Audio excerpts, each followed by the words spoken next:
mặt nước lạ lùng mơ hoàng ngài tiên lên.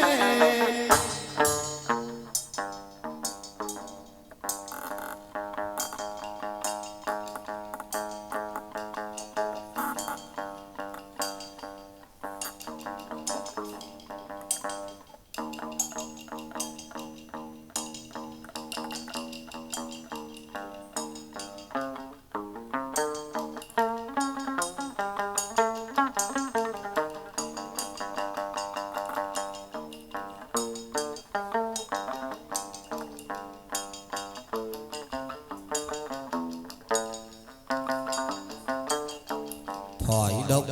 bao sai đường về, thoại độc bao sáng.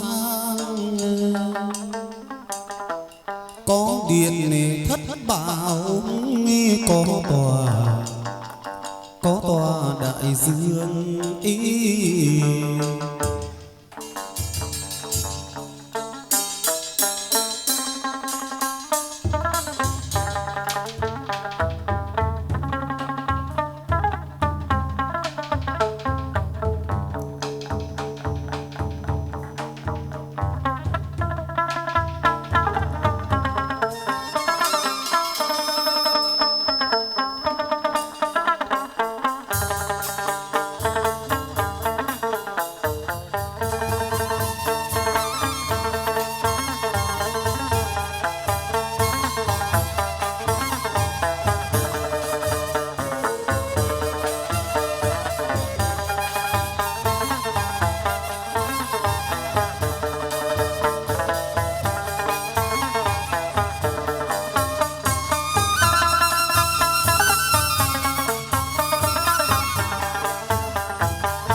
Bái thỉnh quan hoàng hôm nay, bái thỉnh quan hoàng thân ngôn khẩn đạo, đăng nhang phụng thờ chân kinh có chữ Nam Mô.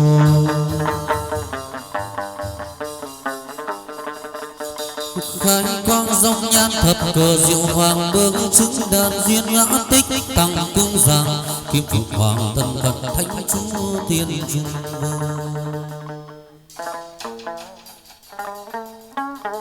cây si bọc mát kề bên bạn tiên dìu dắt rước ông bơ lên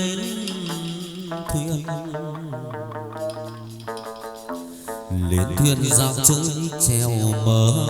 lái dài sóng biếc đi qua đi hoàng bãi trèo mờ lái dài khoan đi ơi dù khoan là hò khoan ơi dù khoan phách nhị dòng sông gợn đi sóng ai ơi chứ để phách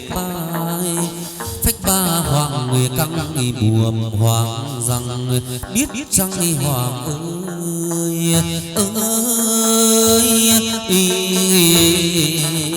khoan đi dù khoan là thuyền lùng bờ đã tới bến giang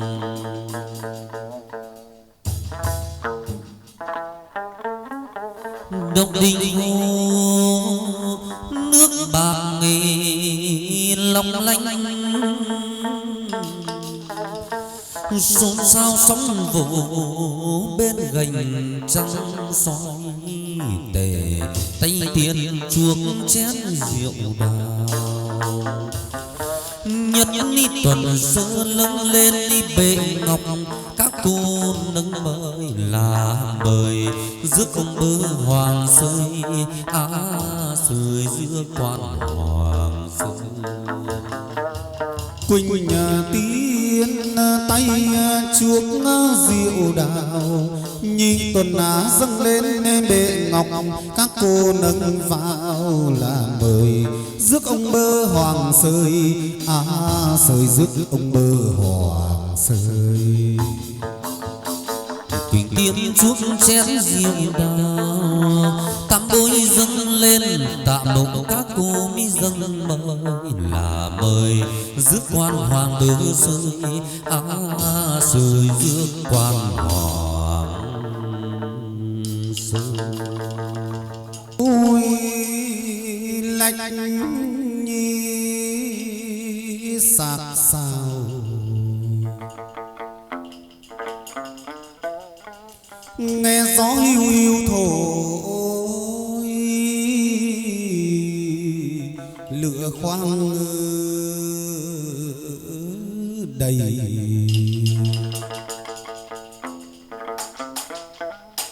Ông bơ hoàng sưởi ấm hồn thơ.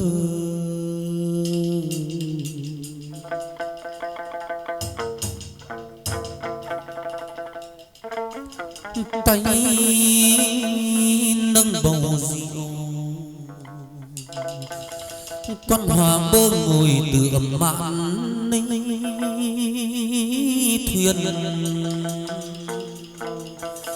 bút tiên nghiên ngọc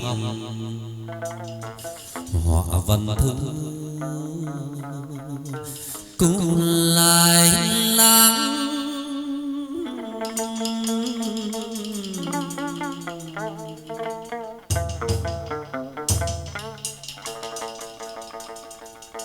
thơ. Ông bơ nhắn hỏi cung nghi hằng, sao lúc mờ lúc sáng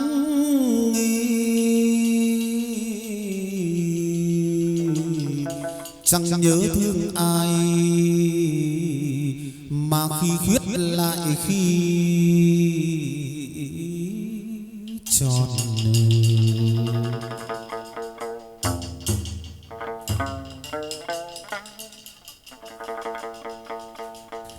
hay chẳng còn thương nhớ ghế ông hoàng, mà vương vân chi đây.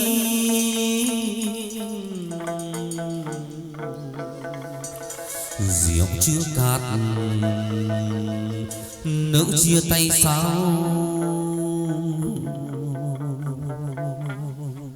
đành.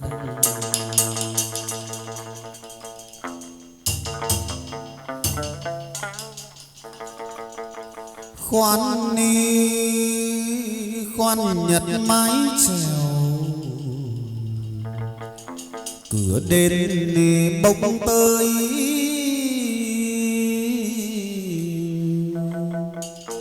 long lanh nước bạc in mái tam quan.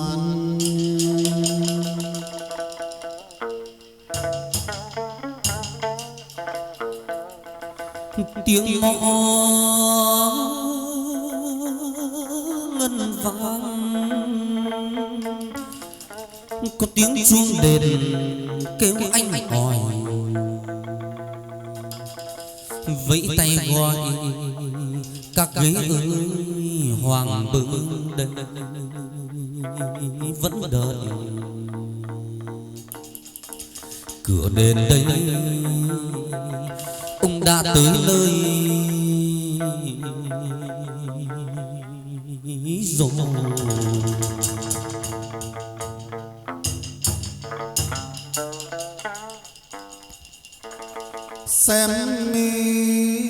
Xem kinh nhân quả, ghế bơ nào có dám đơn sai. Ông bơ mến cảnh tu tâm, cửa Phật đài.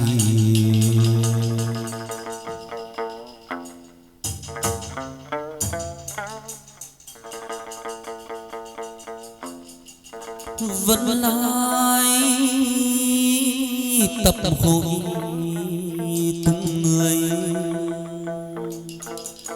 oan khiến ông bơ hoàng rũ sạch, người mở đời cho ghế ông được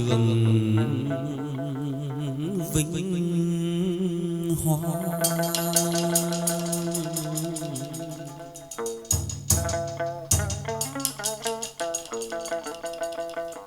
tâm tâm mi ghế ông bơ niệm chữ Di Đà, mà cảnh đền đây đất là đất Phật, cảnh là cảnh tiên.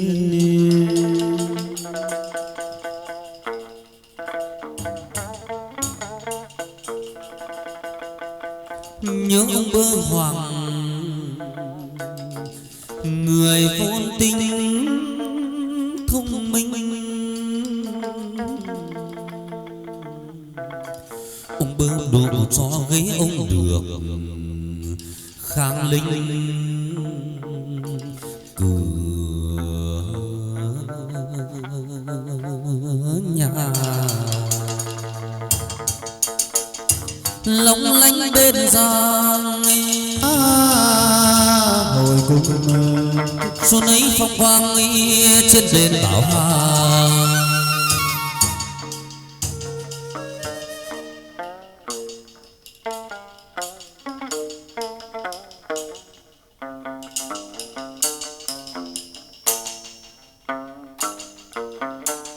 Dương núi ngọc ơi quanh nghìn đô, chim mi hót trước sân đền. Trúc mọc thấp mi cao giữa đêm xuân, con hoàng ngoạn cảnh vườn nô đào.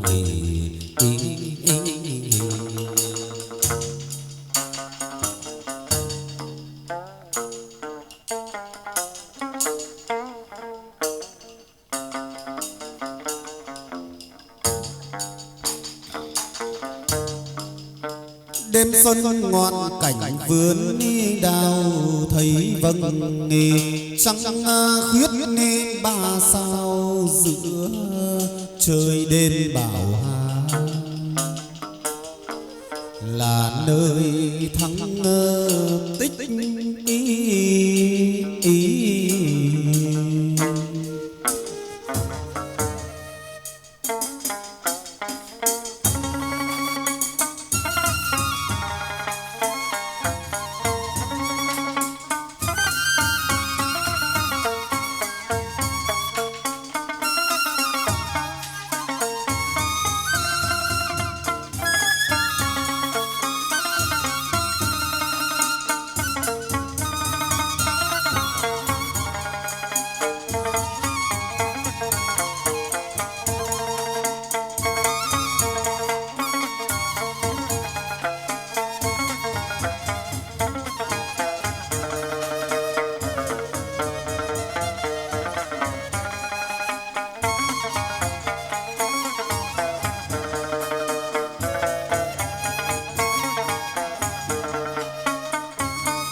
Thỉnh bóng hoàng về hôm nay, thỉnh bóng hoàng về sớm khuya nhang khói khói nhang phụng thờ chân kinh có chữ Nam Mô.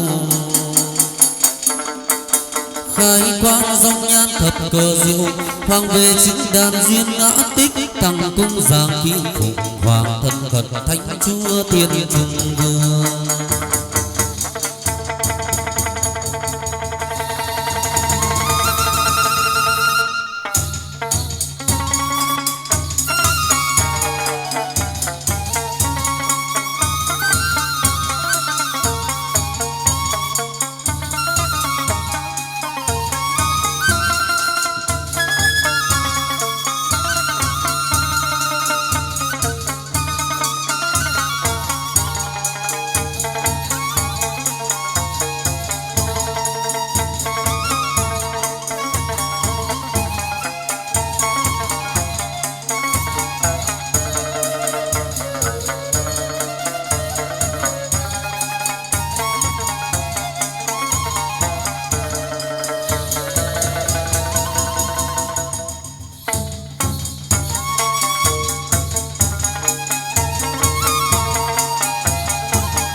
dâng câu thiên bảo chúc lời huy phong giọt chén lòng quỳnh tiên các cô chú chén chào long tay cô nâng bình ngọc có các bạn tiến lưng ông chén vàng là mời giúp con hoàng bày hiến tựa kim bàn chào long hiến tựa kim bàn mẫu đơn long tình thanh nhàn hoàng hiến vui ba chén khuyên mời hồng trà ba chén khuyên mời nghinh hương ngũ vị đưa mùi đủ kỳ chân trần đưa mùi kỳ chân trên bảo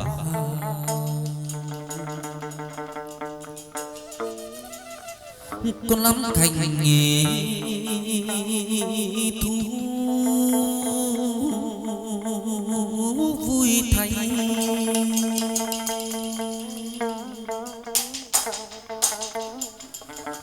con hoàng bảy vui với phù dung với cỏ cây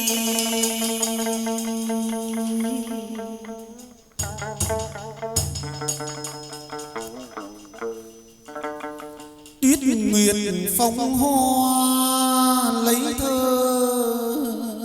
làm bạn cầm kỳ thi tử thú vui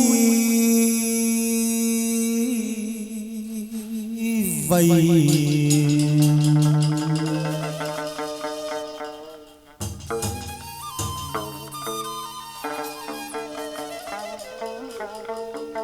lúc tình lúc say hoàng đố ai biết được hương thơm như khói tỏa ngút trời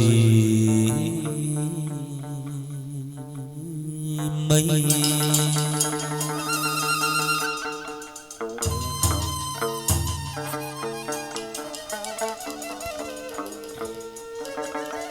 say phú say thơ con hoàng bảy bài say hơi thuốc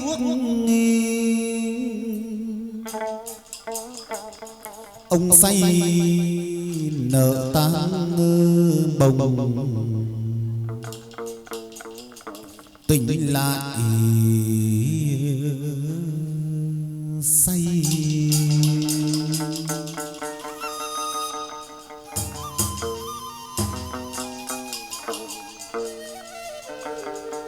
người trần phàm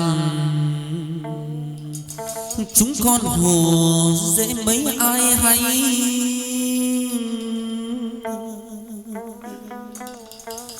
tang bồng hồ thủy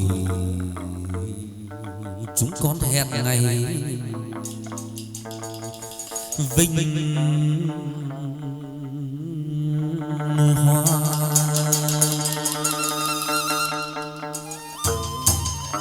ông bảy hoàng là con ngôi thượng đế đức vua cha giáng tại sơn lâm trấn Bảo Hà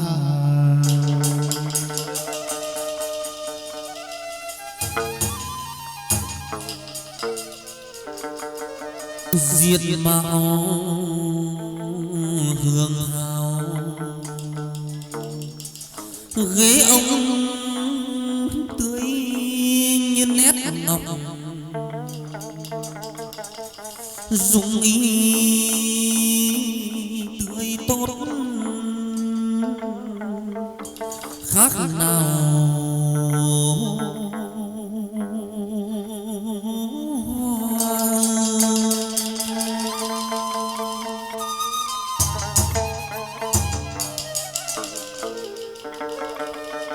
khi vui cung kiếm khi đàn hát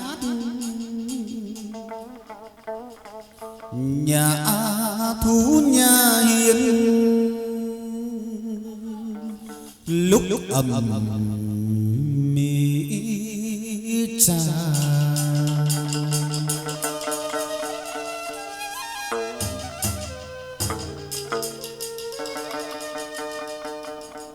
quan hoàng bày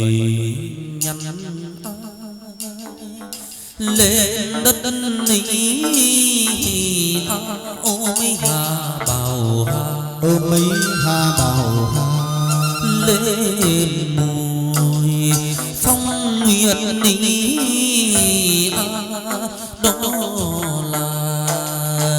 đó là tiên cảnh thần tiên sáng ngô lưu phàm tiên cảnh thần tiên trên bảo hai ô tiên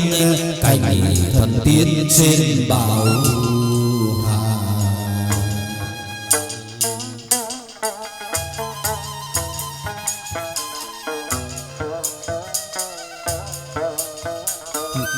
cây đua chen hoa lá ý ôm mình ngần tân hoa đào lắm ngoái mười phân xa còn kém sáng liêu phàm xa còn kém xa 10 phân ô xa còn kém xa 10 phần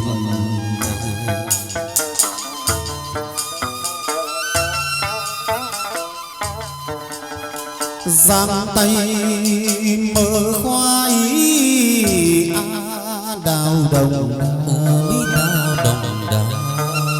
rẽ mây cho tỏ ý lối vào sơn bảo hà sơn sáng liêu phàm sơn bảo hà sơn lối vào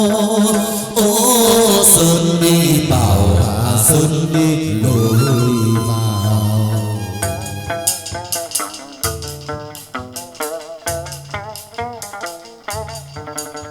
lâng rũ sạch ngàn ba ngàn một ngày đã làm đệ tử là duyên ôm nhiều nợ nhiều sáng lưu phàm duyên là duyên nợ nhiều ô duyên là duyên nên nợ nhiều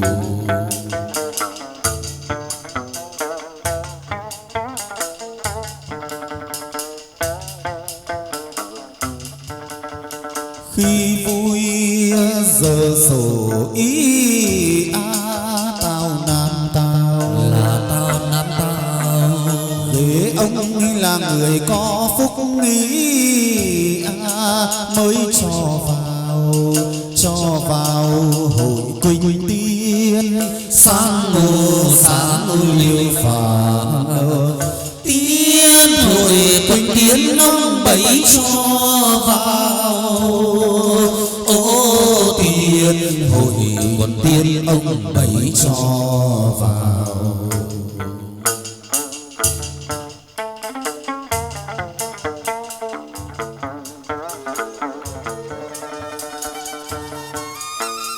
lệnh sai nhị các cô tiên nàng cũng nào việc ấy mau mau sửa sang ra đứng chờ cô nàng cả pha nước nghĩ trà đầu nhập mi môi vừa ý hoàng bảy gật đầu vỗ gối ông ban ni khen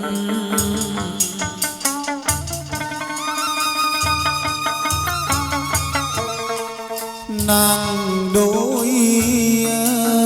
dâng nghi bộ khay đèn xe ngà diên sứ móc nghi tiêm bằng ngờ vàng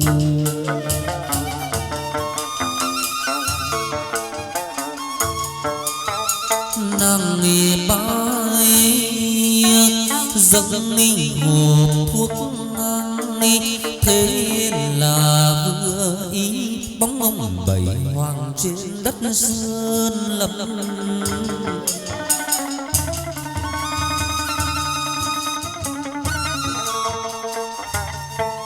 cô nàng nghề tư đốt đỉnh nhang trầm kêu đèn cho tỏ tay cầm móc tiêm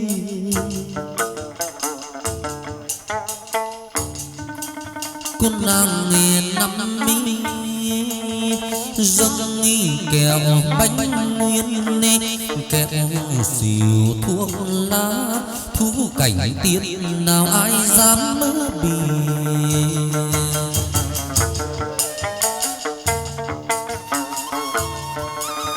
nàng sau tính nét nhu mì dâng nghi hoàng ngựa xám để ông đi chấm đồng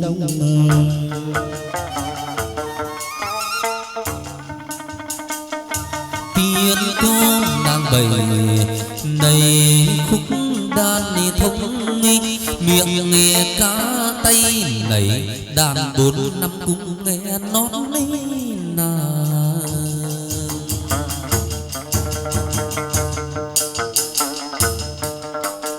nàng tám mi dâng đôi lược hai tay trái chuốt ông mới khen là cô khéo tay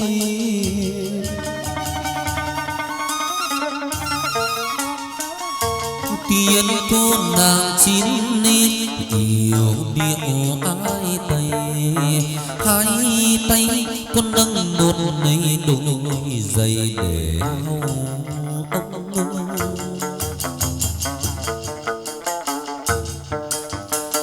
nàng mười múa lượn vài bông nghi canh nghe 3 giờ tí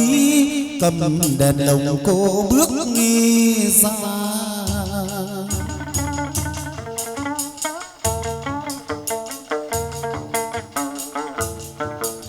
cùng 11 nệ quả nước pha trà ấm mi xiên bình nghi ngọc có đôi tay ngà cô dâng lên ông ấy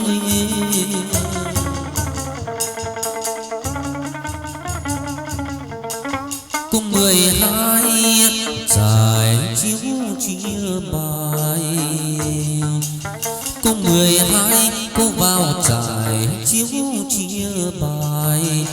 cảnh tiên quan hoàng bảy giá ngự thì nào ai dám mơ bì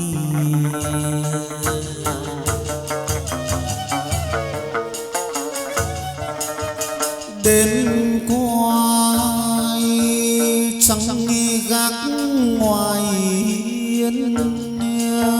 lấy cây bài chắn ông bảy làm duyên cho đỡ buồn cảnh thanh nhàn ông nghi ngồi dáng ngự về đồng ông bảy dự hội tổ tôm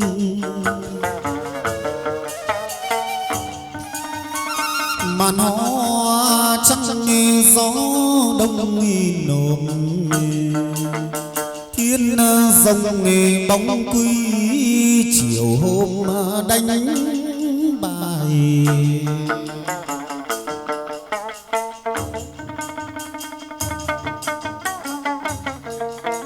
dáng ngồi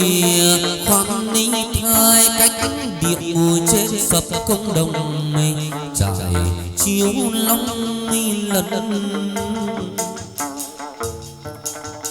hướng sông gầm vóc áo quần dáng tay châu báu hoàng xòe kim ngân ra đánh bài.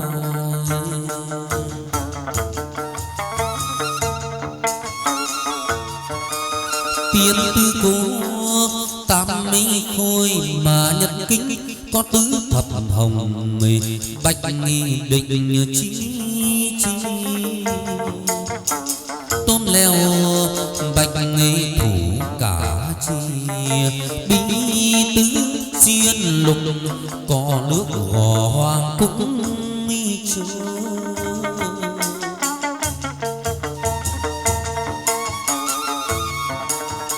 Bạch nhì thủ chi mới hồi đầu đã thông bạch nhì thủ chi hai lèo tám đỏ lại thêm mi cửa chi.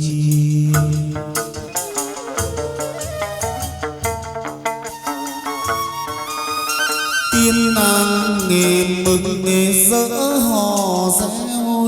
hồi sau thông bạch định có chỉ có tôm.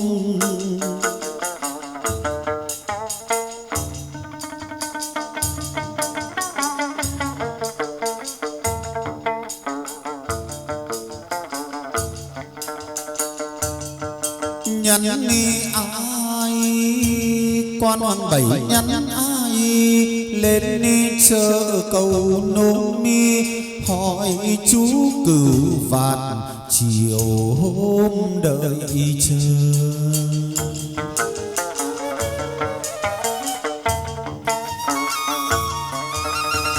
Sông sông nước chảy lững lờ quân đi bát vạn ông bắt cho dù cá bơi.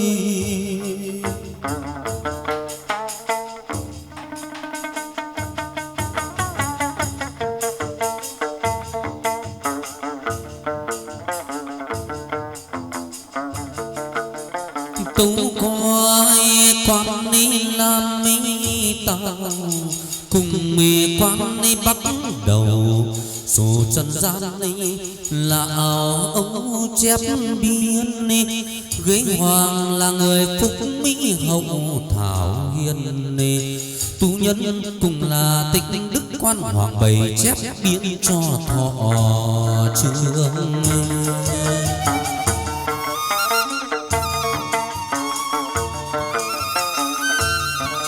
Bao nhiêu kẻ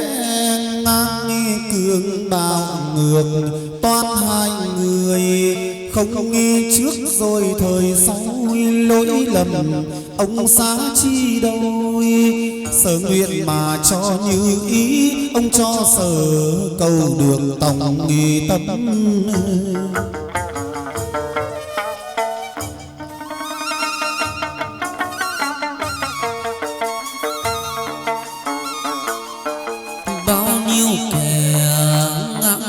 cường bạo ngược chuyên hại người chẳng trước thời sau lỗi nhầm hòa xa chi đâu. Sở nguyện hoàng bảy cho như ý sở cầu được tòng tâm. Bát vạn đường linh lệnh ông bảy truyền bát vạn hùng binh ra hồi cùng sân cảnh Nghệ An con hoàng mười.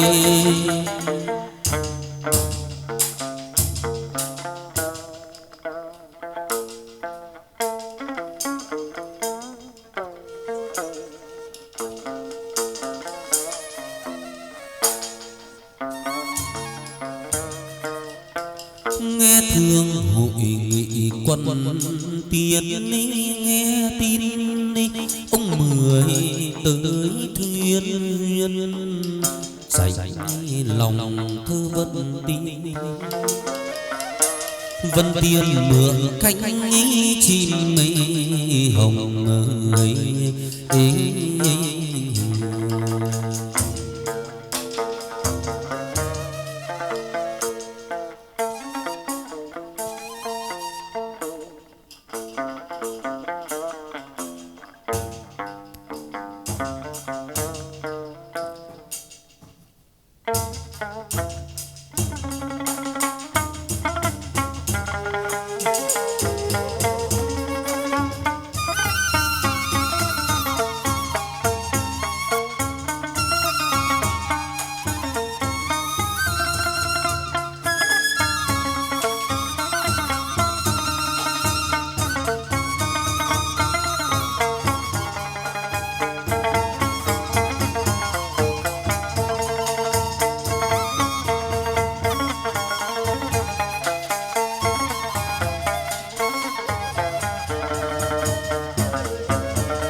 thỉnh bóng quan hòa hôm nay thỉnh bóng quan hòa sớm khuya nhang khói khói nhang thục thờ chân kinh có chữ Nam Mô.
Tài mã dâng lên quan hoàng tâu đối chép biên rõ ràng phê cho nhị tự tràng sinh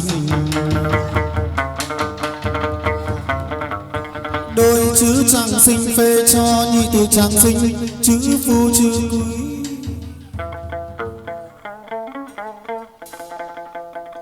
gió lay xịch bức manh manh đưa đường hoàng tử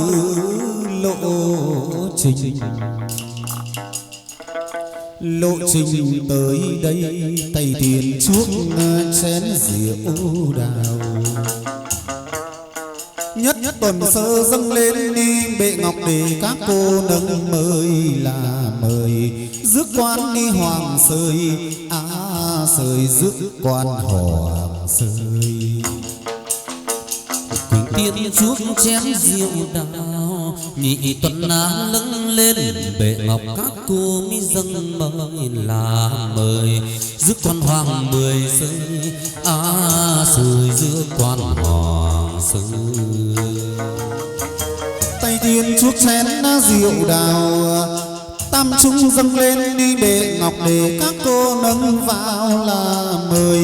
rước quan đi hoàng sơi các cô nâng mời rước quan hoàng mười sơi tiệc vui chúng con lại đón rước quan hoàng mười về rước hoàng về chính đền chứng phủ. Hoàng chứng tâm cho ghế ông mỹ lòng thanh.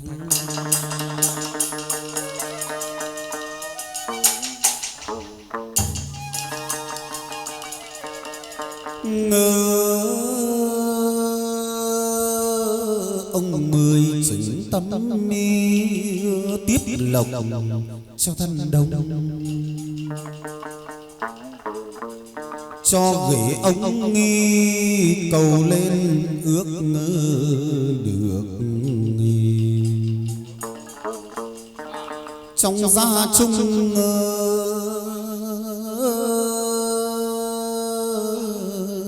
được thuận đi hoa.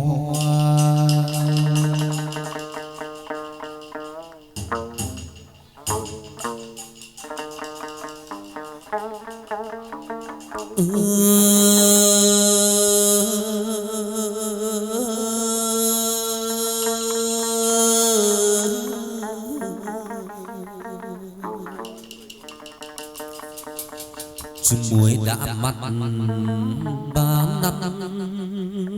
có mặt chứ gương mi đã cay 9 tháng hãy còn cay. Thương người hoàng hôm nay đây tần nặng nghĩa lại dây. Dù xa xôi đi chăng mây, hoàng cũng vô đây để ngự đông.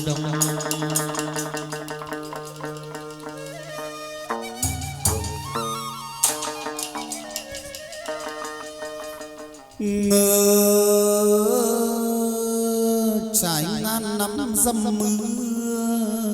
dại nắng, dương nghi lá cờ đao hoàng mười giữ cho bể lặng sóng yên. Mà để dòng sông lam ngàn đời vẫn chảy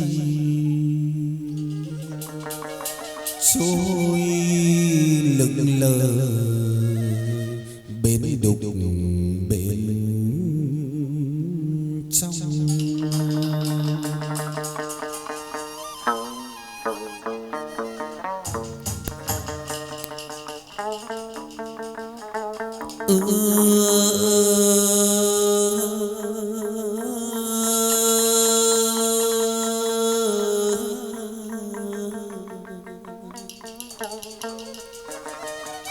Cũng có phen đi con hoàng 10 ngày lên ngàn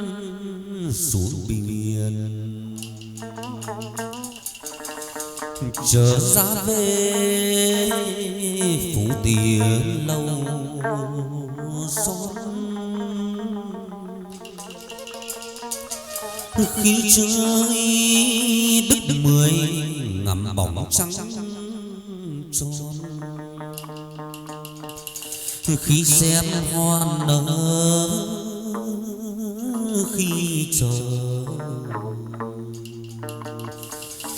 con hoàng 10 chờ trắng lên.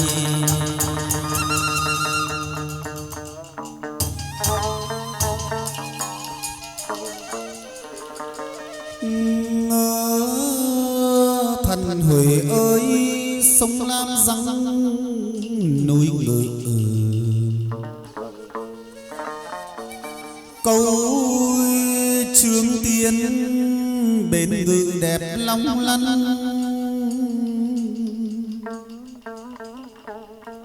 Nam cửa ô về với đô thành, nam đàn nghệ tình còn nghe nức danh tưởng tai.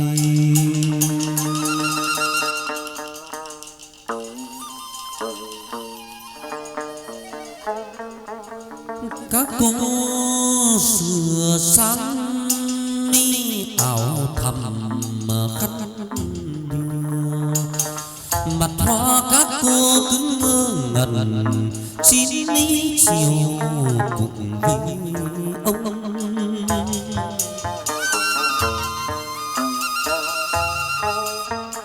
Họ ơi ô là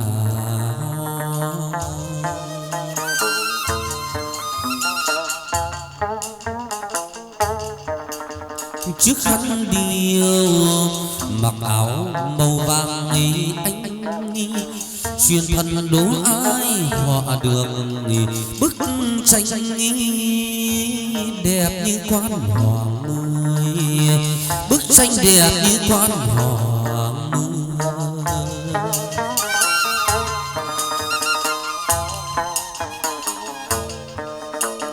Ơn trên như biển như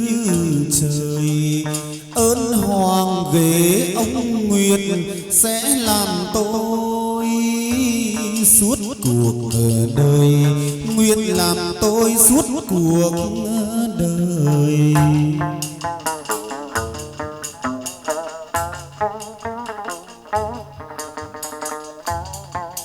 Nước sông Lam răng là trong là đục,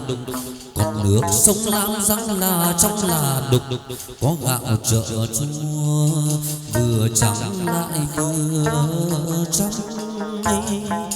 Ngày hôm nay ông Mười Loan đi giá ngự về đông. Điều lành cùng là điều rỡ hoang ơi, phán cùng người trần nó gian.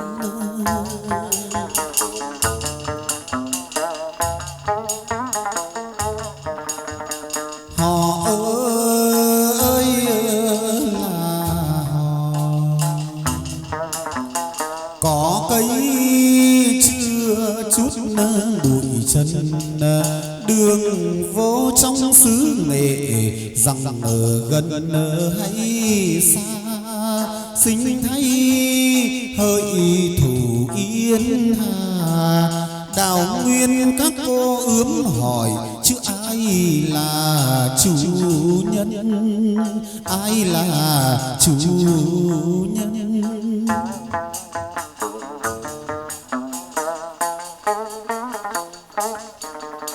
Ai vô xứ nghệ thời vô, qua cầu bến thủy tới dinh đô quan hoàng mười, tới dinh đô quan hoàng mười.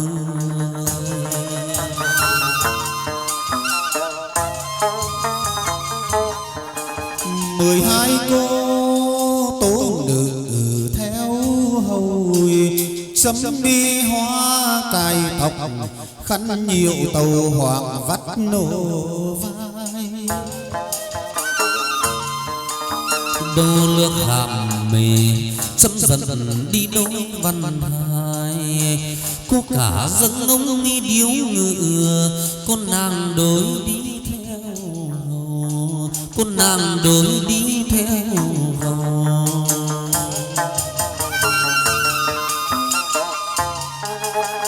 Nàng ba gối dẹp mà theo sau, đất lề quê thỏi cô tư tên trầu rước oan hoàng sơi.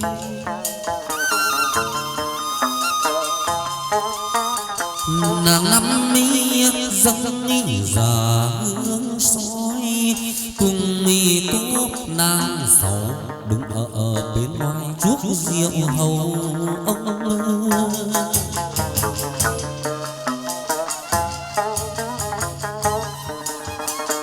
Nàng bảy cô vào dâng nghi đóa hoa hồng nghi, cùng nghề cô nàng tám phò giá kiệu rồng rước quan hoàng lên.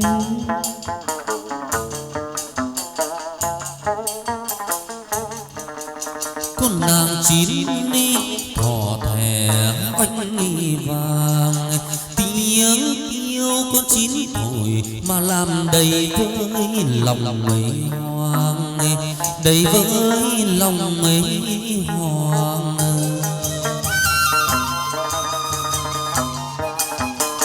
Nàng mười thỏ thẻ chút oanh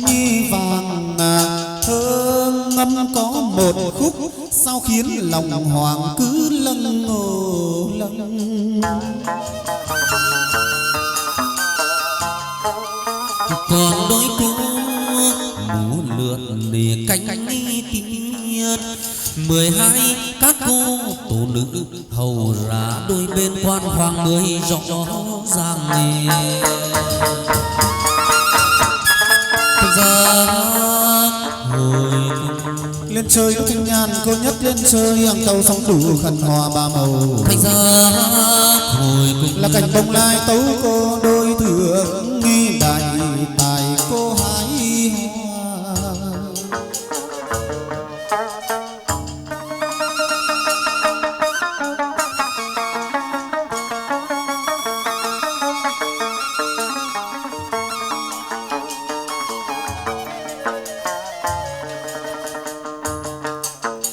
hầu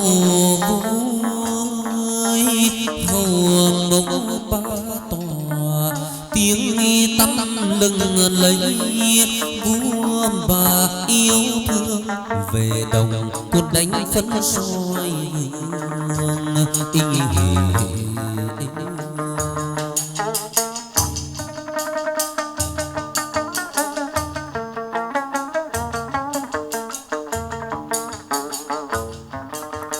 về đồng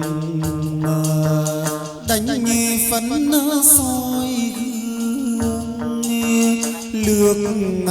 cô trải căn vành hoa cô vẫn đâu. Cô dòng chơi quán sở tầng lầu loan giá lên hầu thượng đế vua cha đệ tử cô vô số hằng nghi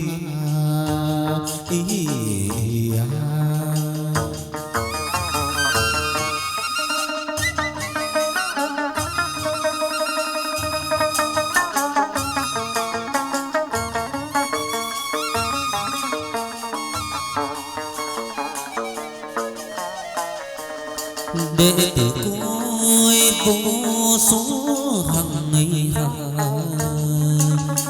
ban đi tài tiếp lòng thường đi xa cho đông, đứng trên ngàn này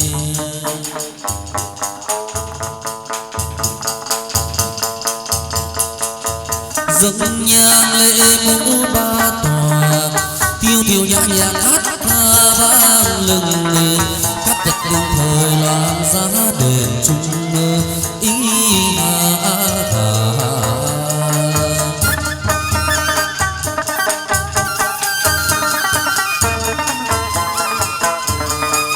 đêm đêm đêm đốt đuốc đi rừng, sang nghe tiếng mũ thu rừng gọi nhau, khăn ni cô non cõi quả tàu ý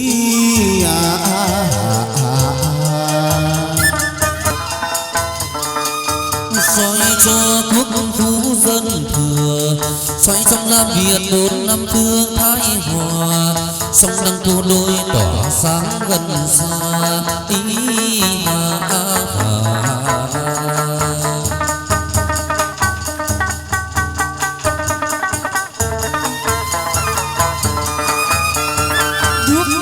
tiền tỏa sáng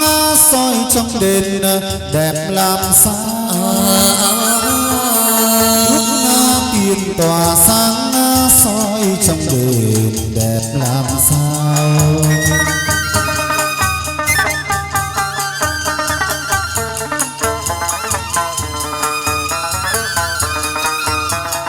gió người tiên nữ về bàn đêm đấy, về bàn đêm đây dáng người tiên nữ cô đi về bàn đêm đấy.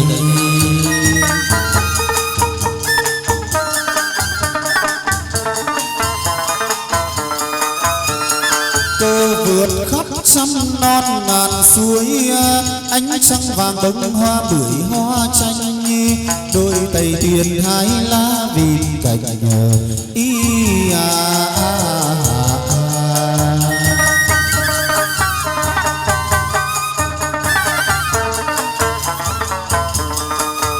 tay tiên hai lá vịt cành, non cao đứng đỉnh một mình cô hái hoa, hái trăm hoa đem về dân múc, đổ cho đồng trầm thổ tai hoa ý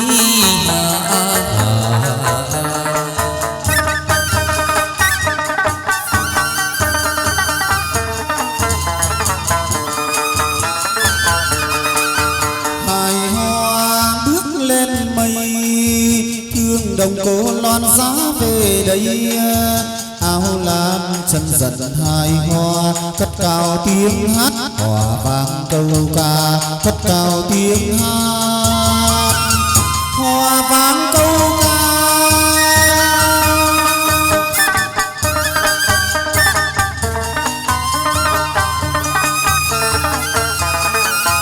lần tài cô mới ban ra, bốn phương hội họp để đa tháng ngày, ban cho tiền tốt ở dây ý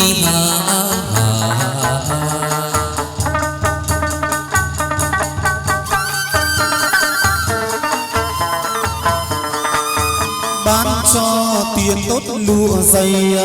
bổng lộc cho lắm về đây càng nhiều, bán cho đồng giải nhất sang nhiều ý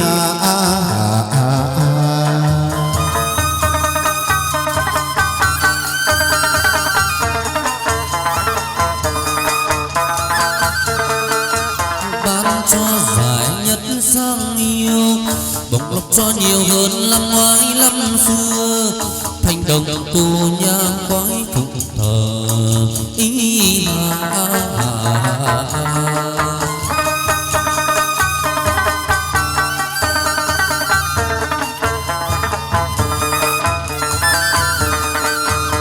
cô đi cỏ đón hoa chào, cô về bách điệu sớm chiều cá vàng, tay khơi bê bạc rừng vàng, đem cho trăm họ giàu sang đời đời, đem cho trăm họ đời đời giàu sang.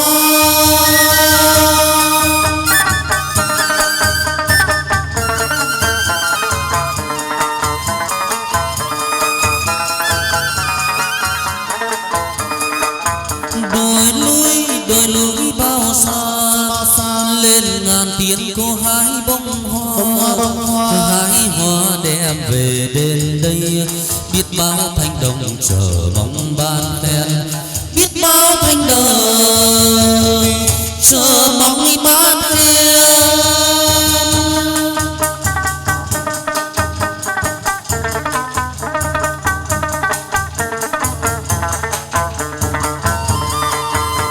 vượt khắp trăm non ngàn suối, ánh trăng vàng hoa bưởi hoa chanh, đôi tay cô hái lá vịt cành ý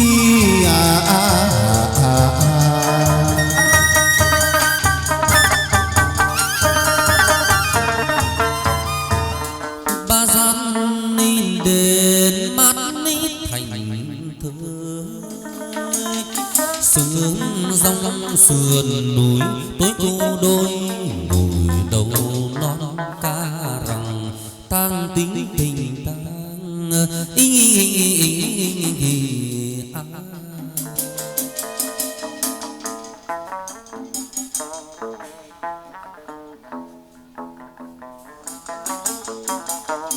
ca câu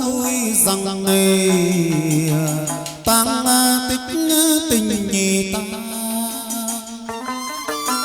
ai ơi có biết cô đôi ngàn tối trăng ba bốn bề, cảnh lại vắng tanh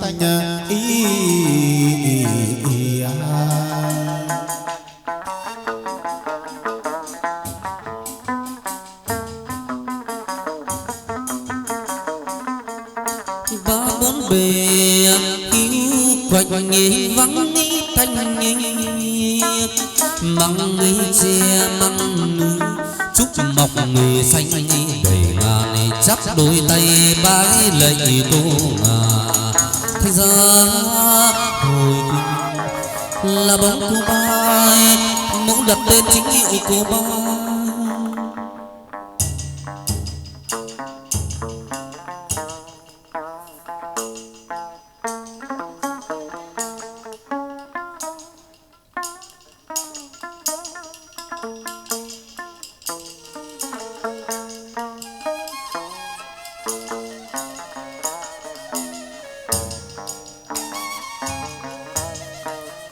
Dục người tu trung minh linh đền Hàn Sơn dục tu trung linh có cô bái thoại cô giáng sinh ý phù đời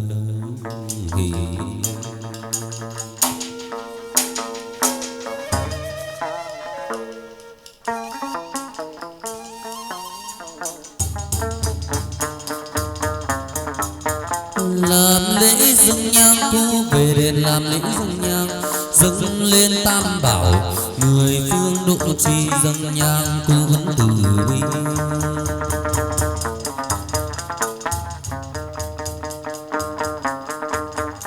non trăng tiến dâng thuyền rồng non trăng tiến dâng nghi lầm dâm khấn nguyện có chứng tâm trong thanh đồng Hàn Sơn phong mục ba bông tuyệt rằng thuyền ai độ bên cô tô nửa đêm nghe tiếng chuông đêm chuông đền Hàn Sơn nổi tiếng rô khoan chân cô bước xuống thủy khoan khoan đi hò khoan phách đà phách nhất khoan khoan đi dô khoan phách nhị cũng dầm dịt khoan khoan đi hò khoan phách ba cầm treo khoan khoan dô khoan xin cô mở lái ra khoan khoan hò khoan hàng thác cô trèo ra khoan khoan dô khoan đền ba bông cây thị khoan khoan dô hò ra mái đò len khoan hò dô khoan về Tam Điệp tìm sư khoan khoan đi dô khoan nước cử lái láng khoan khoan đi dô hò qua con sông nhị hà khoan hò dô khoan kìa một mình cô khoan khoan đi dô khoan lên tháp cô xuống gành khoan khoan đi dô hò khắp hết mọi nơi khoan hò dô khoan tú bư đà vấn rung khoan khoan đi hò khoan góc bể chân trời khoan khoan đi dô hò thông đà lọt gió khoan hò dô khoan cô cứu người trần gian khoan khoan dô khoan thuyền đà khoan ơi dô khoan thuyền ly cô ba thoại khoan khoan dô hò cho cô về đền khoan hò dô khoan trên đền ba bông khoan khoan đi dô khoan dưới sông thác hà khoan khoan đi hò khoan thuyền bè suối ngược khoan khoan đi dô khoan cắm lá vàng nhờn như khoan khoan đi hò khoan quay mũi thuyền rồng khoan khoan đi dô khoan về bản đền đây khoan khoan đi hò khoan đền đây là bên khoan khoan đi dô khoan tới bên khu bà khoan khoan đi hò khoan xin cô bơ gác mái chiếc cầu nói giấc mộ vào đền khoan hò dô khoan cô bơ này cũng mi đàn này nam mi thương độ cho người cách trở viễn ni phương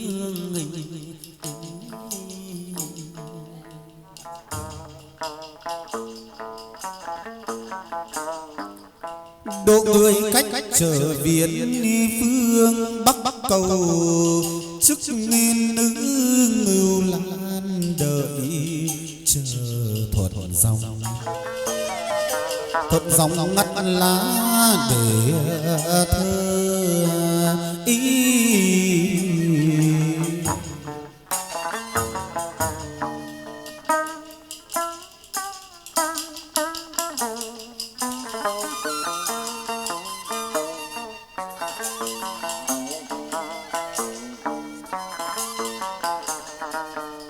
Thuận dòng ngắt lá để thơ kẻ mong trước tuyết người chờ tình phi đền ba bông biến hiền đi về.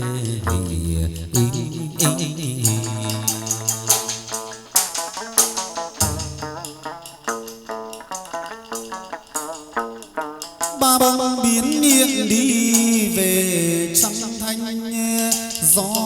mát canh khuya. Cô bán hàng nào là kẻ Bắc nghi người Nam ý.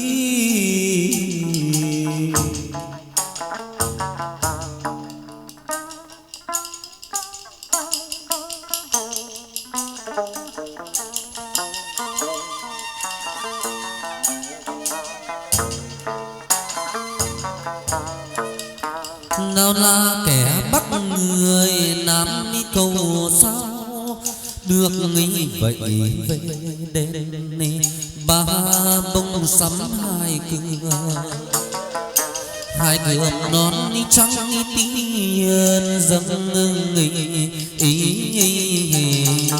thành ra hồi có tư động tây hồ có làm thiết lập một tòa đền thờ cô sáu xuống xuê lối lên sông Hoa nối về xuôi ngàn.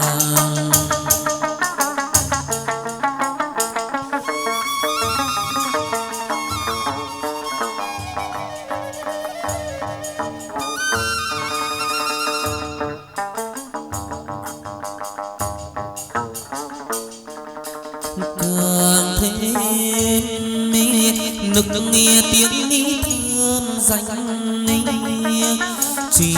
ta chỉ bệnh cứ đi cứu sinh cho đời. Tiên cô sáu vâng lời bị bỗng thượng hai thuốc tiên độ lượng lớn nơi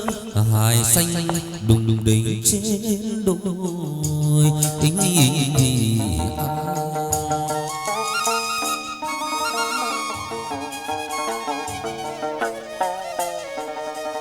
dáng ai vẻ mặt này cũng hay khuôn ni trầu cắn chỉ vẻ trông đầy khuôn trắng nở nụ cười hàm răng rưng rức mà phấn hồng sực nước thơm bay áo lam ngắn vàng rộng tay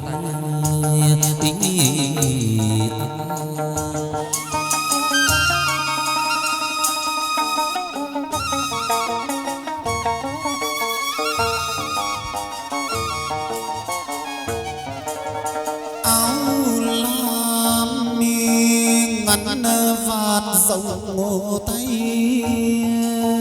khăn chiết đi cụ ấu tóc mây hoa cài chân bước khoan thai lên hầu chúa thường sớ trạng dâng đệ tấu tam tòa mẫu khen nàng sau nết na này mẫu khen cô sáu sinh nhật tòa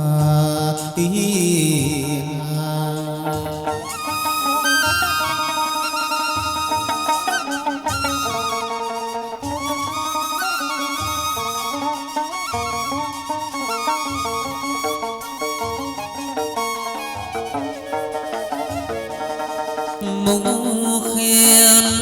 ni con làng son nét nín không nghi phù đệ tử gần này xa an lành cô anh linh trên đời mới có một này kẻ gian ta nhất mực không tha, tư phù luyện chú canh ba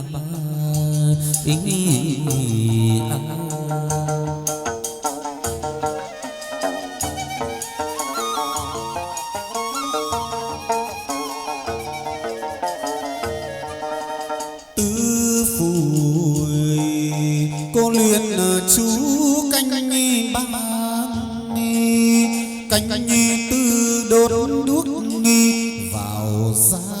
cửa rừng. Cô một tiếng núi rừng in bặt rước máu về ngự đất Giang Châu màu xài, cô sáu theo hầu.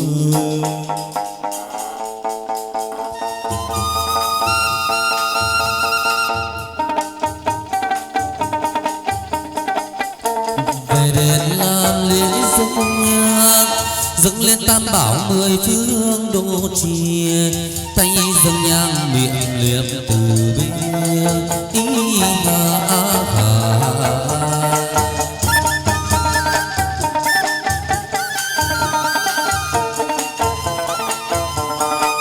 sông đăng ai thấp thoáng bên lầu,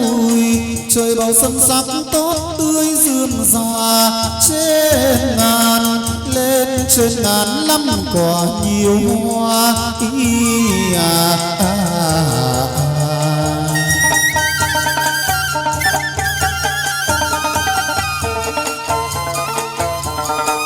ngàn xanh lắm quả nhiều hoa, cũng sau đốt bước vào ra sớm chiều, dù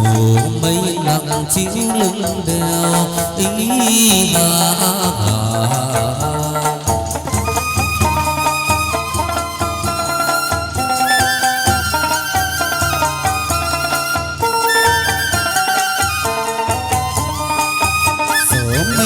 nặng chiếu lưng đèo, nón chiến ai xảo đi qua đèo sơn mai, con rào quài túi vóc bên sườn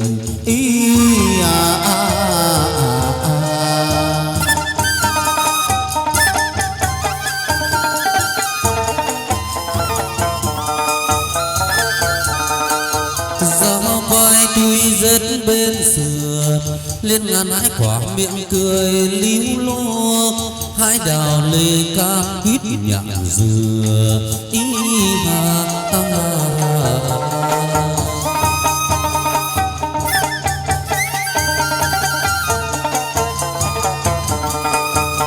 lộc tài cô mới ban ra, bốn phương hội họp để đa tháng ngày, cô ban cho tiền tốt lụa dày, bổng lộc cho lắm về đây càng nhiều, cô ban cho dài nhật sang yêu, bổng lộc cho nhiều hơn năm ngoái năm xưa, thanh đồng còn nhang khói phụng thờ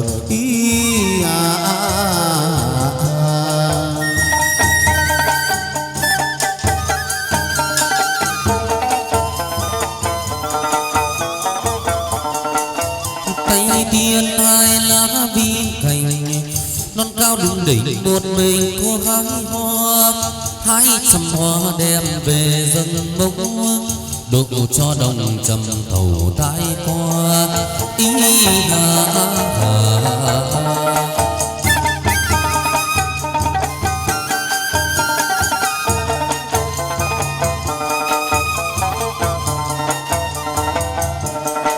cô vượt khắp trăm non ngàn suối, ánh trăng vàng bông hoa bưởi hoa chanh, đôi tay cô hái lá vịt cành nhờ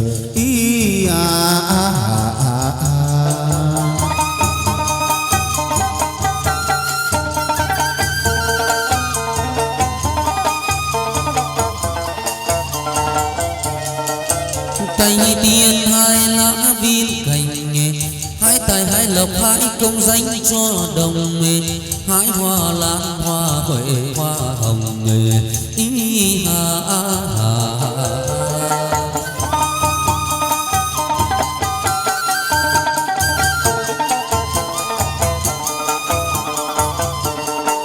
hái trăm hoa đem về dâng mẫu nghi, bông hoa nào mà chẳng thêm xuân hoa thủy tiên sắc nước nghiêng trời ý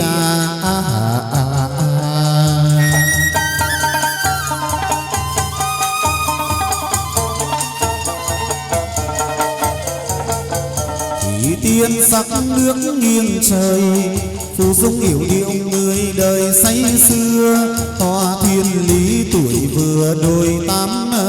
nụ tầm xuân đón ánh nắng ban mai thoảng hương thơm là đóa hoa nhài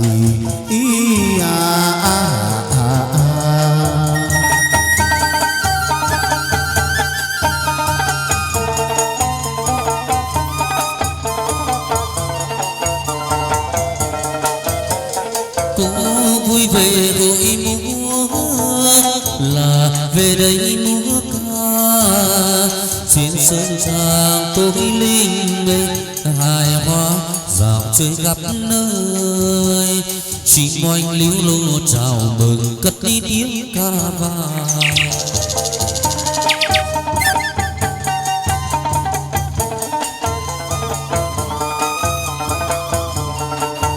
chân cô nhẹ bước tới đâu gieo một nhân nghĩa bắc cầu vinh hoa cô đẹp như sao đầu ngân hà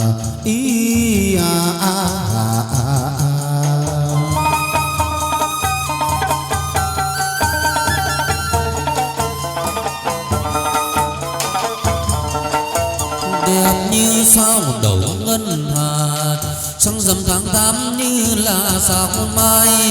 tiên cô đẹp như tố nữ trang đài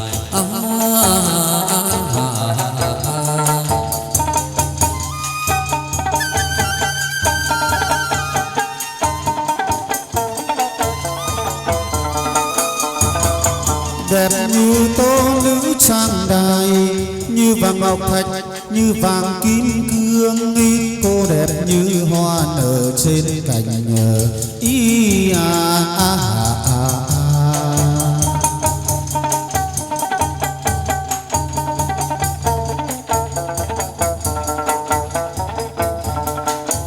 nghiêng nghiêng rẽ mái tóc về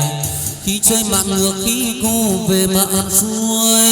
đôi xanh bướm điện hoa cười yêu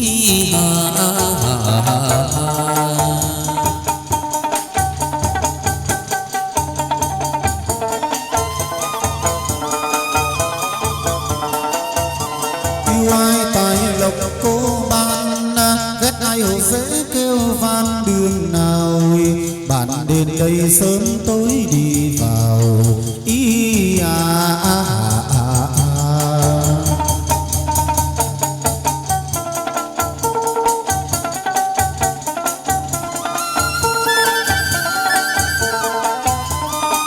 hái tranh đào bông bưởi táo rô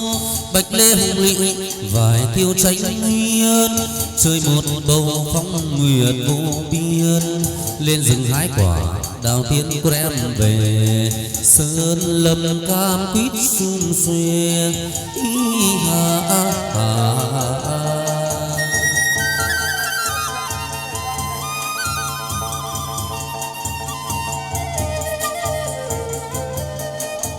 sơn lâm cam quýt sum xuê rừng mơ rừng bận bốn bề tốt tươi cô gái thơm lại trở ra về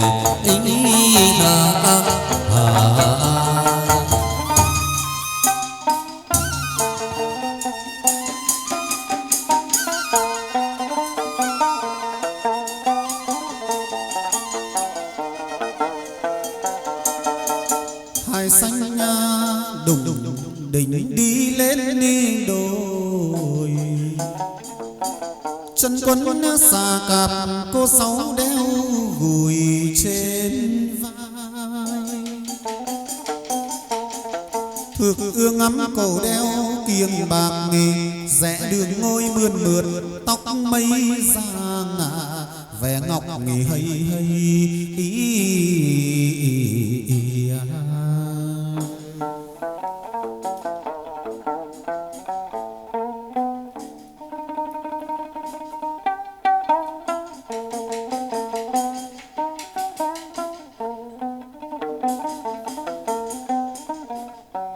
giang ai vẻ mặt cô ấy tuần ấy trầu cắn chỉ về đây khuôn trăng nở nụ cười hàm mì răng rưng rức má phấn hồng mì sực nghề nức thơm bay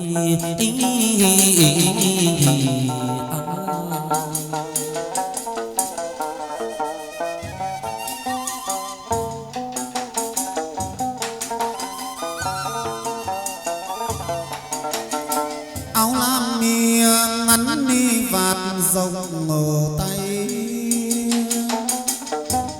khăn chít ni củ ấu nghi tóc nghi mây hoa cài bước khoan thai lên ni hầu mẫu thượng nghi sớ trạng dâng nghi để tấu trên tam tòa thành ra hồi cùng cô bảy tấn la anh linh mà bài thành ra hồi cùng đôi trẻ sông văn cô tám đôi trẻ đò len cô tám thành ra đêm sông năm xưa có tình mẫu trong sòng khuyên cai cửu tình cầu trong bờ tòa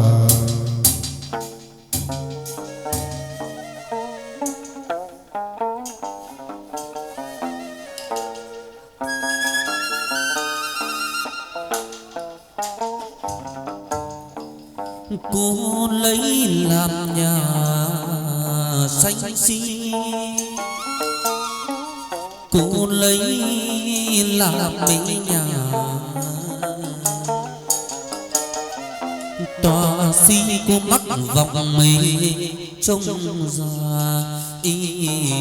ngôi đền sông mây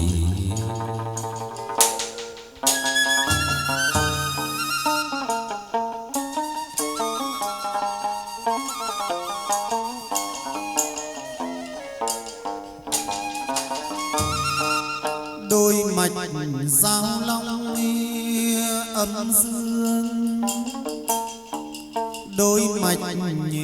giao long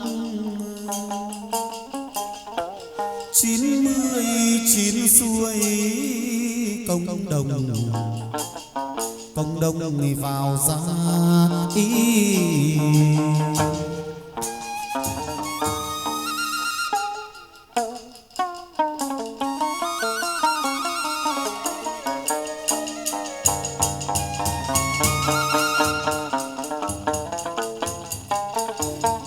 làm lễ dâng nhang cô về đền làm lễ dâng nhà dâng lên tam bảo người thương độ trì dâng nhang cô từ tài mã dâng lên ngày lành tài mã dâng lên ni cô về tâu đối cô chứng tâm thành đồng hạ giới nay đã có lòng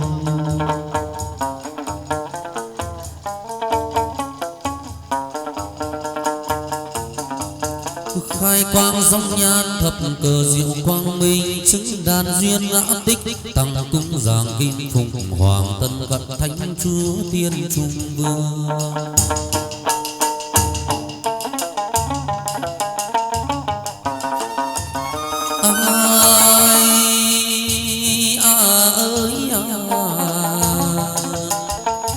ba mươi sáu lan đi xương ấy đôi quạt trầm mây 36 nan xưa cô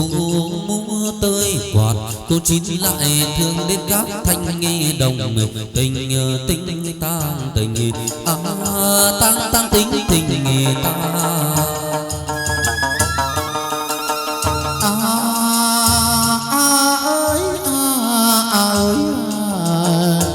quạt trắng đi quạt hồng đi quạt xanh đi quạt trắng quạt hồng đi quạt trắng dưới thoại quạt hồng ở trên thiên tình tình là tình mi tang tình tang ô tình tình ta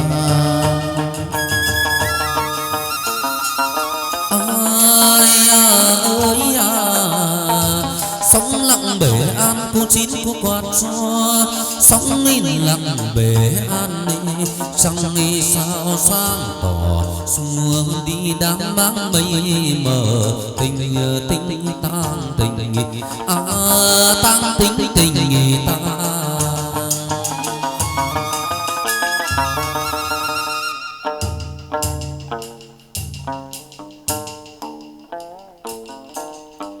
người đằng ngoài cho trí đằng trong nghi ai mà biết đến cô chín xong giúp mi cho cầu sao được vậy ấm mi nói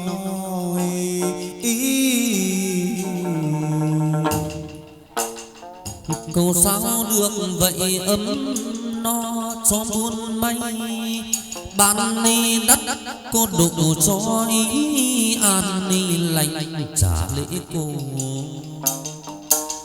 cô nón đỏ hài xanh như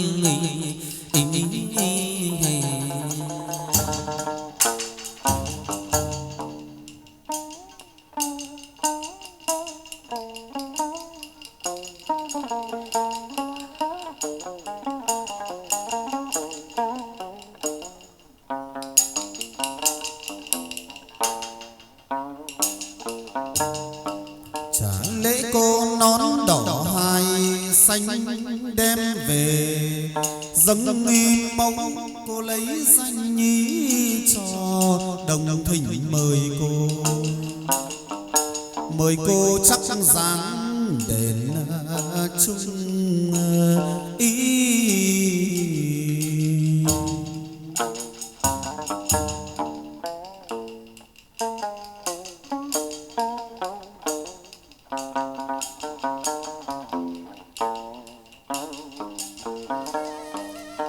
Mời cô chắc dáng đền chung hay cô còn Nam Bắc Tây Đông nghĩ nơi nào nguyên xưa giá ngự trên thiên tào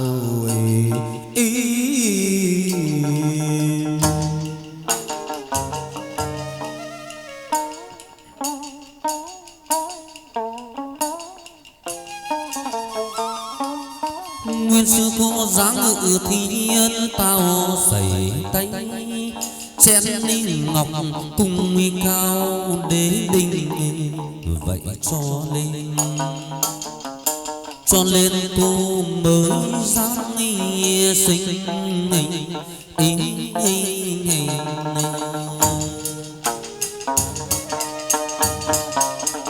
chim hót oanh cái giật dịu chim hót oanh ca thành ra hồi mò ba danh hiệu cô 10 cô ngự mò ba trên ngàn dung mặt cô bé trên ngàn bầu trời cảnh Phật nề phong nghề quang 4 mùa.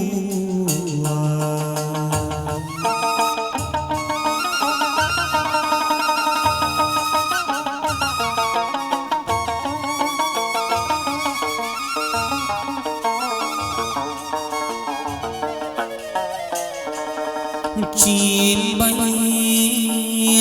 phập mi phới mọi nơi cá dần ngược nước đùa bơi vẫy vùng trên ngàn trùng gió rung lác đác đỉnh sườn non đa chất treo sông thương nước chảy trong sông nghi thương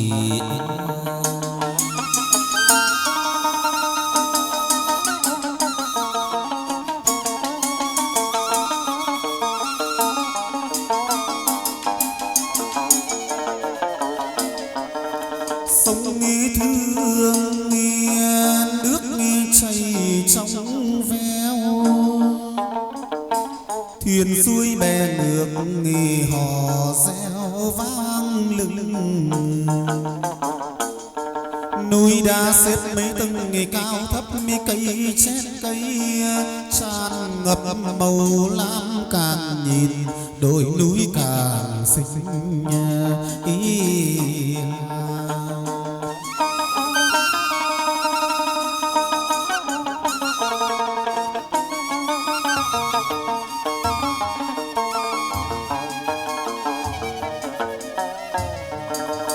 Bạn tiên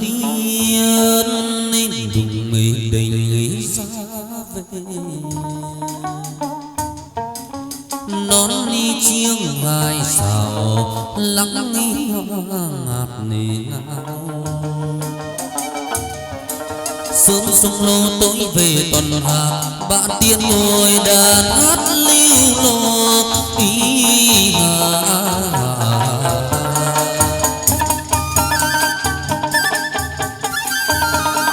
về đền làm lễ dâng nhang, dâng lên tam bảo 10 phương độ trì, tay dâng nhang miệng liệm từ bia ý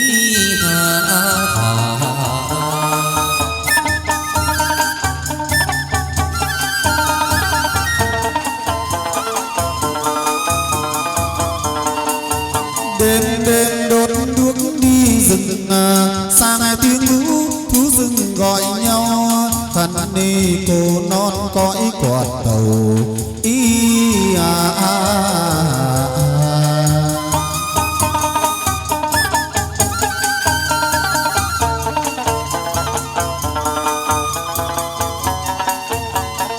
đuốc tiền tỏa sáng soi trong đền. Cô đẹp làm sao, ôi cô đẹp làm sao, anh nghe đuốc tiền tỏa sáng nghe soi trong đền đẹp làm sao.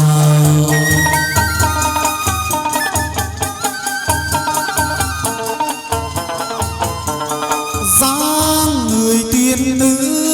cô đi về bàn đền đây, dáng người tiên nữ cô đi về bàn đền đây. Cô thường khúc trăm khe ngàn suối, khúc tranh vàng bông hoa bưởi hoa tranh, hoa lan đua nở trên cành ý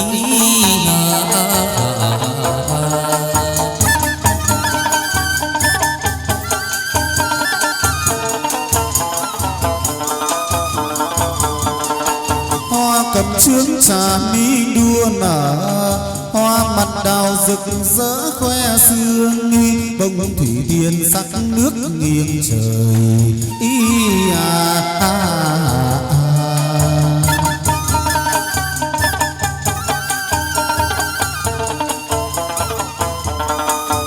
thủy tiên sắc nước nghiêng trời, đào tiếng thạch liệu miệng đời vì say sưa. Hoa thiên lý tuổi vừa 18 minh, lũ tâm xuân đón anh lắng ban mai, thoảng đưa là đóa hoa nhài ý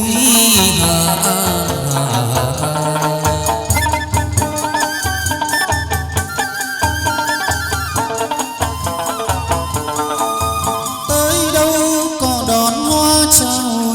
cô về bách điệu sớm chiều ca vang đi, tay cơi bê bạc rừng vàng cô đem cho trăm họ giàu sang đời đời, cô đem cho trăm họ đời đời giàu sang.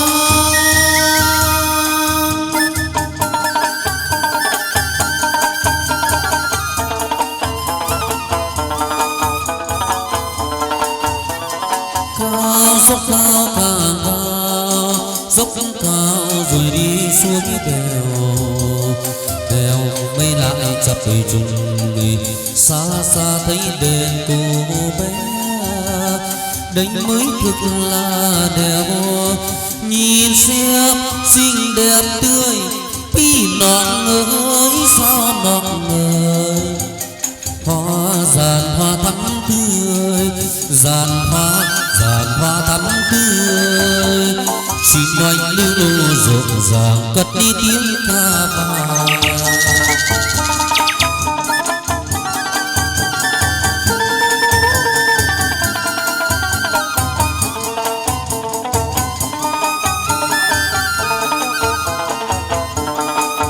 Ban cho tiền tốt lụa dày, bổng lộc cho lắm về đây càng nhiều, ban cho đồng giải nhất sang nhiều ý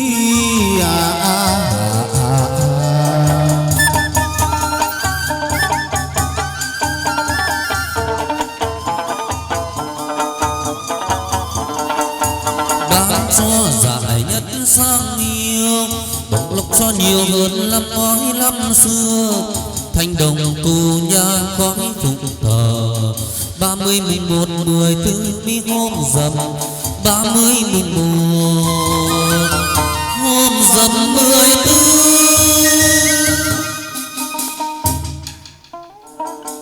càng nhìn đi càng nghe thắm mi càng nghe giòn cổ cứu ba ngân ni mặt ni tròn khuôn trắng tay tháp bút hàm răng ngọc thạch tai đeo hoán vàng hồ phách kim cương quần chân nên áo chít khác thường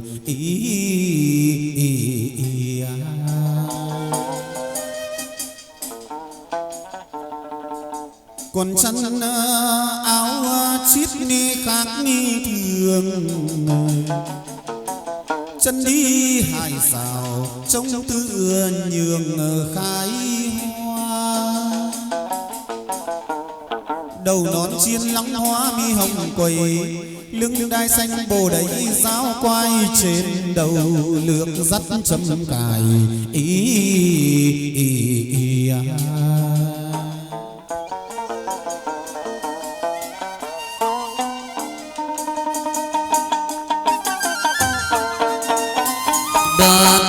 đường để ra về nón chiếc hai xảo lắng nghi hoa ngát ngào sáng chơi sông lô chiều về tuần hạc nghề bạn tiết ngồi đàn hát lính lô ra hồi cùng thắp một tuần nhang nghe dương văn sự tích cam đường tiên cung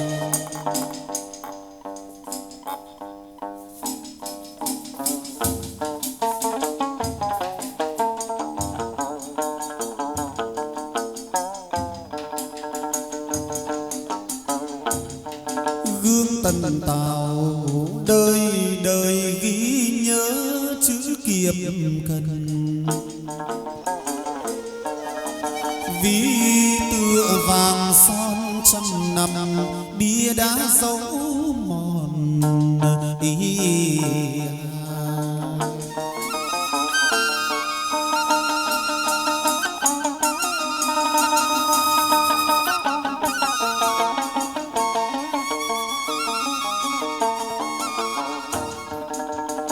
đòn cong đi túi đẩy dịu dàng ngược về xuôi thuận nẻo cam mi đường chợ xa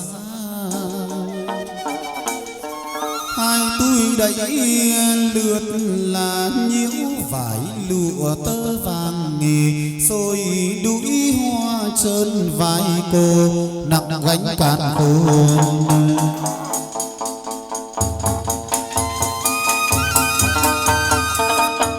dâng nhang lễ mẫu tam tòa tiêu thiêu nhã nhàn hát ca vang lừng các bậc đường thời quan giá đền chung ý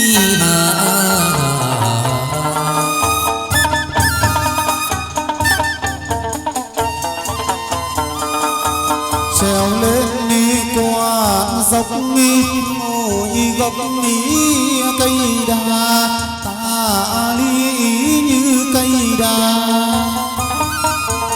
thấy cô phú ly tình cô đôi đình bàn cô về đồng mặc áo ý tư thân cô đôi về đồng mặc áo ý tư thân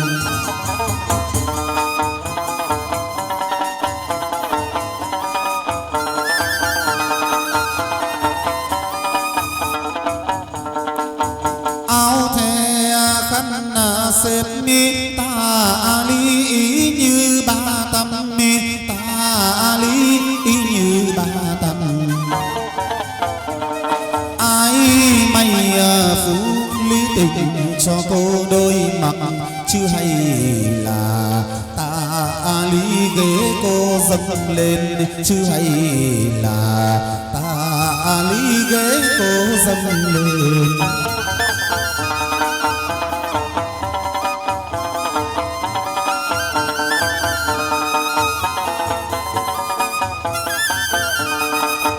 trẻ tre đàn non ta lý như ba tâm ta lý như ba tâm non đi đàn phú ly tình cho cô đôi chơi hội dầm ta lý như tháng giêng chơi hội dầm ta lý như tháng giêng.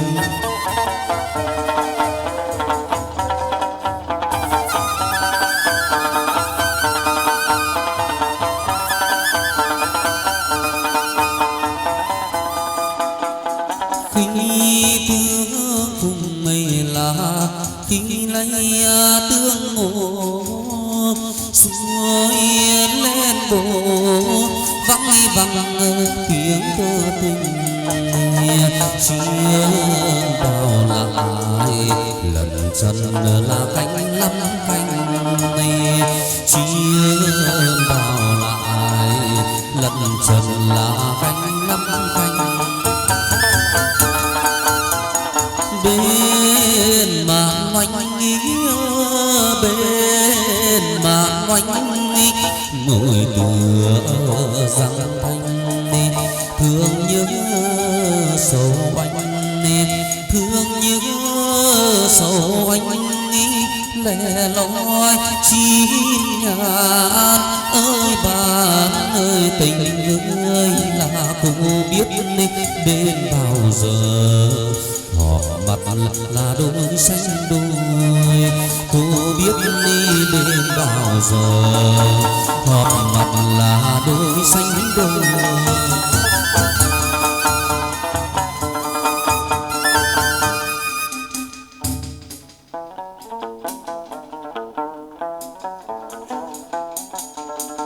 Con độ người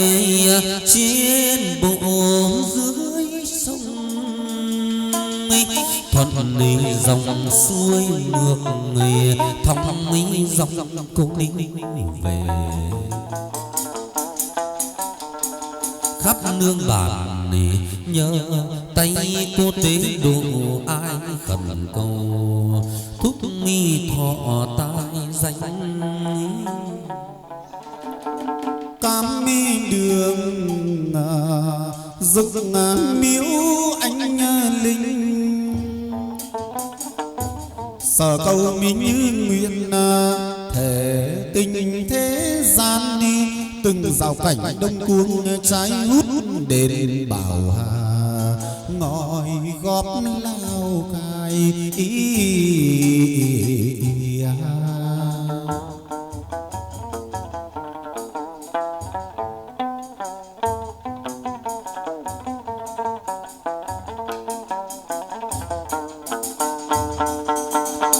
chiều quẩy gánh ra đi ra hồi cùng câu hoa cả phi phương nghe vui sinh ra bóng cậu hoàng nghe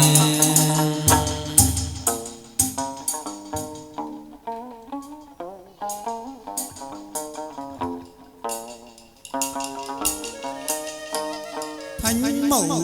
vua cha nghi hài lòng thánh mẫu vua cha nâng niu như ngọc như hoa ở trên cành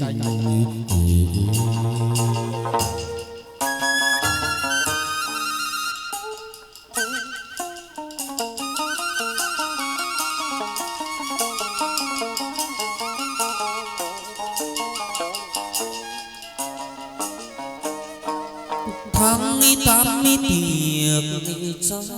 túc chia tháng tám tiệc cha tháng ba tiệc mông gần xa đô đô bức lòng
thỉnh bóng cậu về hôm nay thỉnh bóng cậu về sớm khuya nhang khói đèn nhang phụng thờ chân kinh có chữ Nam Mô. Tài mã dâng lên hôm nay tài mã dâng lên cụ hoàng tú đôi chép biên rõ ràng phế cho đệ tử bình an.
Chén rượu đánh ván cờ cao thật là cao tính rằng thấy tiên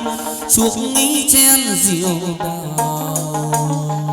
nhất tuần sơ lưng lên bệ ngọc các cô lưng vào là vào rước cậu hoàng sơn để tay tiên các cô chuộc nghĩ chén rượu đào. Nhị tuần án nâng lên bệ ngọc các cô dâng vào rước cậu hoàng sơn. Tình rằng tam trung tay chuốc rượu đào tam tuần trung dâng lên bệ ngọc để các cô nâng vào là mời rước cậu hoàng sơi sơi rước cậu hoàng sơi.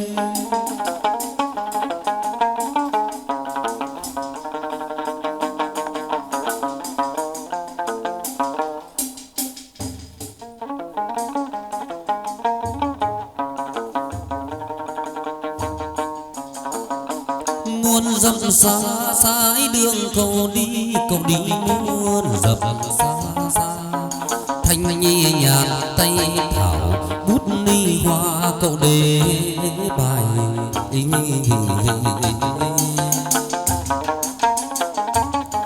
chốn bồng người lái thượng phẩm mình khách vạn ly tẩu giang sơn thu vân thu nguyệt khói ba gian đền mát một bình cậu hoàng cưỡi con cá bạc dương vây ngoài bát ni hải cưỡi con rồng vàng uốn ni khúc cõi nam mỹ dương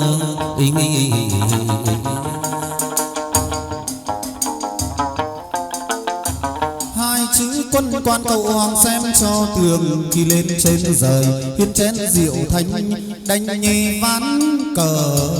tiên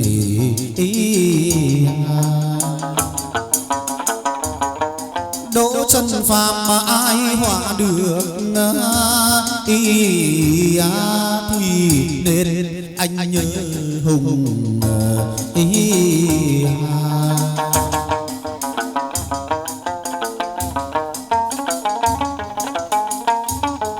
trước múa cờ kìa bốn cô đi trước múa cờ tám mấy cô khênh kiệu có bốn cô cầm mì tán đi che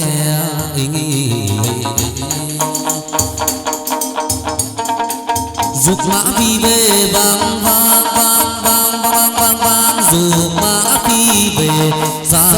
chất sáng